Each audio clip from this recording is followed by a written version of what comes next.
आज हम बात करेंगे पाकिस्तान के उस हिस्से की जो इस वक्त पूरी तरीके से सुलग रहा है। बलूचिस्तान पाकिस्तान का सबसे बड़ा लेकिन सबसे अशांत प्रांत। पिछले कुछ दिनों में बलूचिस्तान में जो हुआ उसने इस्लामाबाद से लेकर रावलपिंडी तक पाकिस्तानी सेना और सरकार की नींद को उड़ाकर रख दिया। बलूच लिबरेशन आर्मी, जिसे हम BLA के नाम से जानते हैं, उसने पूरे ही प्रांत में एक बड़े पैमाने पर विद्रोह को छेड़ दिया है। प्रमुख हाईवे जाम कर दिए गए हैं, 200 से ज्यादा गाड़ियों को आग के हवाले कर दिया गया और कई पाकिस्तानी सैनिकों को मौत के घाट उतार दिया गया। हालात इतने ज्यादा बेकाबू हैं कि पाकिस्तानी फौज को भी समझ ही नहीं आ रहा है कि इस गुरिल्ला युद्ध से आखिर भाई निपटा कैसे जाए। आज के इस वीडियो में मैं आपको बताऊंगी कि बलूचिस्तान की जमीनी हकीकत क्या है, सिलसिलेवार तरीके से हुए इन हमलों का आखिर माजरा क्या है, क्यों किए जा रहे हैं, आखिर BLA की या आर्थिक नाकेबंदी पाकिस्तान के लिए कितनी बड़ी मुसीबत साबित हो सकती है और बलोच पाक सरकार से आखिर इतने नाराज क्यों हैं। नमस्कार, आपके साथ मैं पल्लवी रविंद्र सिंह। देखिए, एक तरफ पाकिस्तान दुनिया भर में कटोरा लेकर कर्ज की भीख मांगता है और दूसरी तरफ उसका अपना ही देश धू-धू कर जलने लगा है।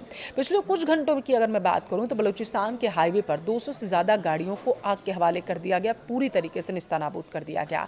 पाकिस्तानी सेना के दर्जनों जवान मारे जा चुके हैं। इतिहास खुद को दोहराने लगा है।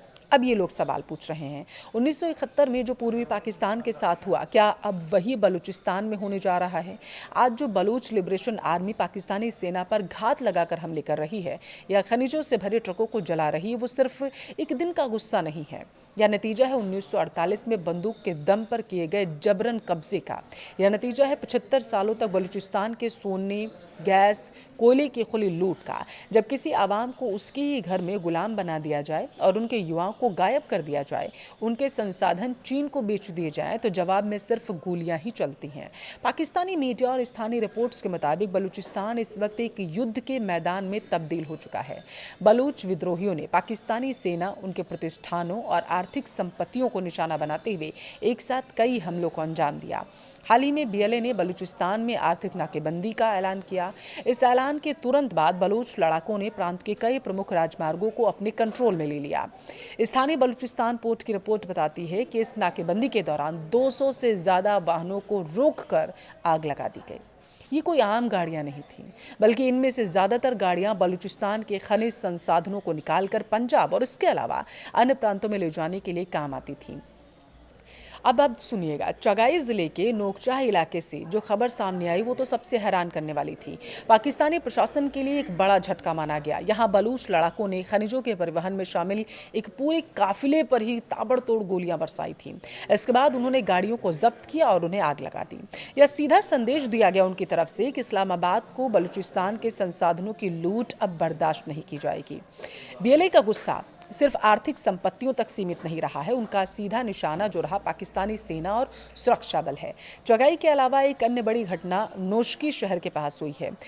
बताया जा रहा है कि 40 राजमार्ग पर किली बट्टो इलाके से पाकिस्तानी सेना का एक बड़ा काफिला गुजर रहा था, तभी बलूच विद्रोहियों ने एक सैन्य काफिले पर घात लगाकर हमला किया।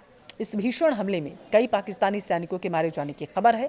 हालांकि पाकिस्तानी सेना की मीडिया विंग हमेशा की तरह मौतों का सही आंकड़ा छिपाने की कोशिश कर रही है, लेकिन स्थानीय सूत्रों का दावा है कि सेना को भारी नुकसान उठाना पड़ा इस हमले के बाद। कोहलू जिले के हसरी इलाके में आतंक रोधी बल के जवानों पर जानलेवा हमला किया गया। हालांकि इस खास हमले की अभी तक किसी संगठन ने आधिकारिक तौर पर वहां पर जिम्मेदारी नहीं ली है, लेकिन काम करने का तरीका पूरी तरीके से ऐसा लग रहा है जैसे बलूच विद्रोहियों का ही है। अब आपको मैं यहाँ पर बता दूं कि कोई एक दिन का गुस्सा नहीं रहा है बलूचों का। पिछले कई हफ्तों की ये बात है। BLA ने मस्तंग ज़िले के खदकुचा इलाके में पाकिस्तानी सेना के एक काफिले को निशाना बनाया था। उस हमले के बाद BLA ने बाकायदा एक बयान जारी करके दावा किया कि उन्होंने 45 पाकिस्तानी सैनिकों को मार गिराया और दर्जनों को घायल किया। एक ही झटके में 45 सैनिकों को मार कर गिरा दिया गया और उन्हें नेस्तनाबूद वहाँ की चीज़ों को कर दिया गया। किसी भी सेना के लिए ये एक बहुत बड़ा ऑपरेशन फेलियर माना जाता है। अब सवाल ये उठता है कि आखिर BLA इतने आक्रामक कैसे हो गए अचानक से? देखिए, इसके पीछे दशकों का शोषण और दमन माना जाता है। बलूचिस्तान क्षेत्रफल के हिसाब से पाकिस्तान का सबसे बड़ा प्रांत है और प्राकृतिक संसाधनों, गैस और खनिजों से सबसे ज़्यादा यह अमीर है। लेकिन विडंबना आप देखिए, यही प्रांत पाकिस्तान का सबसे गरीब, सबसे पिछड़ा, सबसे उपेक्षित हिस्सा माना जाता है।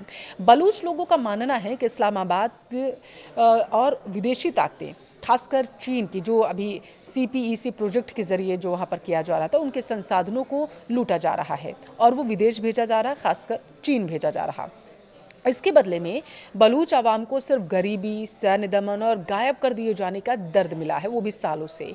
बलूच लिबरेशन आर्मी इसी शोषण के खिलाफ हथियारबंद लड़ाई लड़ रही है। उनका साफ कहना है कि जब तक बलूचिस्तान को आज़ादी नहीं मिलती, उनके संसाधनों की लूट बंद नहीं होती, पाकिस्तानी फोर्सेस पर उनके हमले जारी रहेंगे। इन हालिया हमलों ने यह साफ कर दिया है कि पाकिस्तानी सेना का ऑपरेशन और ताकत के दम पर बलूच आवाज़ को दबाने की रणनीति पूरी तरीके से फेल हो चुकी है। BLA ने आर्थिक नाकेबंदी करके पाकिस्तान की उस कमज़ोर नस को दबाया जो पहले ही कंगाली की कगार पर थी। एक तरफ पाकिस्तान IMF के आगे कर्ज के लिए गिड़गिड़ा रहा है, दूसरी तरफ उसका सबसे संसाधन संपन्न प्रांत जल रहा है और विदेशी निवेश पर हमला हो रहा है। लेकिन ज़रा आप मुझे एक बात ये बताइए कि आपके दिमाग में कभी ये विचार आया कि आखिर ये बलोच है कौन? क्षेत्रफल के लिहाज से पाकिस्तान का सबसे बड़ा सूबा पाकिस्तान के ही खिलाफ हथियार आखिर क्यों उठाने लगा? और क्यों आम बलूच नागरिक आज पाकिस्तानी सत्ता को अपना सबसे बड़ा दुश्मन मानता है? आखिर ऐसा क्यों है? देखिए, इस जटिल और खूनी संघर्ष की जड़ों को अगर आपको समझना है तो मैं आपको बता दूं कि बलूच एक प्राचीन और स्वतंत्र जातीय समूह है जिनकी आवाज़ एक अलग भाषा, संस्कृति और कबीलाई पहचान है। ये अपने आप को इसी तरीके से देखते हैं।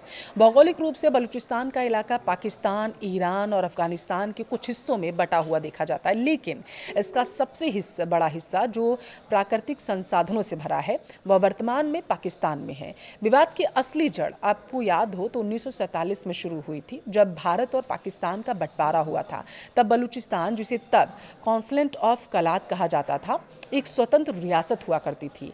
11 अगस्त 1947 को कलात ने अपनी स्वतंत्रता की घोषणा की और मजे की बात अब जरा देखिए, मोहम्मद अली जिन्ना ने खुद इसी स्वतंत्रता का समर्थन भी किया था। लेकिन पाकिस्तान की नीयत जल्द ही बदल गई। मार्च 1948 में पाकिस्तानी सेना ने कलात पर आक्रमण कर दिया और बंदूक के दम पर बलूचिस्तान का पाकिस्तान में विलय करा लिया। बलूच लोगों ने इस जबरन कब्जे को कभी दिल से स्वीकार ही नहीं किया। उनका दावा था कि वे कभी पाकिस्तान का हिस्सा थे ही नहीं, उन पर जबरन कब्जा किया गया। 1948 से लेकर आज तक बलूचिस्तान में 5 बड़े विद्रोह हो चुके हैं, लेकिन मौजूदा विद्रोह सबसे ज़्यादा उग्र देखा जा रहा है। इसके पीछे मुख्य रूप से 3 बड़े कारण हैं।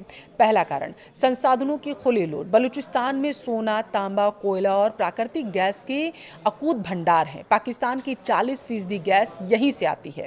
1952 में यहाँ के सुई इलाके में गैस मिली थी जिसने पूरे पाकिस्तान के घरों को रोशन किया था, लेकिन खुद बलूचिस्तान के ज़्यादातर गांवों में आज भी अंधेरा है, गैस कनेक्शन नहीं है। बलूच लोगों का कहना है कि उनकी ज़मीन का खजाना पंजाब और इस्लामाबाद के लोग लूट कर ले जा रहे हैं, जबकि बलूच आवाम गरीबी और बेरोजगारी और भुखमरी झेल रही है। दूसरा कारण चीन की घुसपैठ और CPEC का विरोध ये लोग कर रहे हैं। दरअसल पाकिस्तान ने चीन को ग्वादर पोर्ट और कई खदानें सौंप दी। CPEC प्रोजेक्ट के तहत अरबों डॉलर का निवेश हो रहा है, लेकिन बलूच लोगों को इसका कोई फायदा नहीं मिल रहा। नौकरियां चीनी नागरिकों और पंजाबियों को दी जा रही हैं और बलूचों को डर है कि वे अपनी ही जमीन पर अल्पसंख्यक बनकर रह जाएंगे और यही वजह है कि BLA लगातार चीनी नागरिकों को निशाना बना रहा। तीसरा और सबसे दर्दनाक कारण जबरन गायब करना, जिसका लगातार बलूच जो है वो विरोध कर रहे हैं। देखिए, पाकिस्तानी सेना की किल एंड डंप ये जो पॉलिसी है, नीति है, बलूचों के दिलों में इसी की वजह से नफरत सबसे ज़्यादा भरी है। अगर कोई भी बलूच अपने हक की आवाज़ उठाता है तो पाकिस्तानी खुफिया एजेंसियां उसे उठा ले जाती हैं। आज हज़ारों बलूच छात्र, पत्रकार, डॉक्टर्स और सामाजिक कार्यकर्ता गायब हैं, जिनके बारे में कोई पूछता ही नहीं। उनकी लाशें महीनों बाद जंगलों या पहाड़ों में क्षत विक्षत हालत में मिलती हैं। सालों तक बलूच लोगों ने शांतिपूर्ण तरीके से अपने हक की मांग की थी। उन्होंने न्यायपालिका और लोकतंत्र का दरवाज़ा भी खटखटाया, लेकिन जब जवाब में उन्हें सिर्फ सेना की गोलियां, यातनाएं और अपनों की लाशें मिली तो बलूच युवाओं ने बंदूक उठा ली। यहीं से जन्म हुआ था बलूच लिबरेशन आर्मी का और अन्य हथियारबंद गुटों का। अब ये गुट आर पार की लड़ाई लड़ रहे हैं। उनका लक्ष्य पाकिस्तान से कुछ रियायतें मांगना नहीं बल्कि आज़ाद बलूचिस्तान का निर्माण करना है। आज पाकिस्तान एक बहुत बड़े संकट में है। एक तरफ उसकी अर्थव्यवस्था ढह चुकी है, दूसरी तरफ उसका सबसे बड़ा प्रांत पूरी तरीके से कंट्रोल से बाहर हो चुका है। बलूचिस्तान सिर्फ एक भौगोलिक समस्या नहीं है, यह एक मानवीय त्रासदी और दशकों के दमन का परिणाम है। इतिहास गवाह है कि किसी भी आवाम को सिर्फ सेना और बंदूकों के दम पर हमेशा के लिए गुलाम नहीं बनाया जा सकता।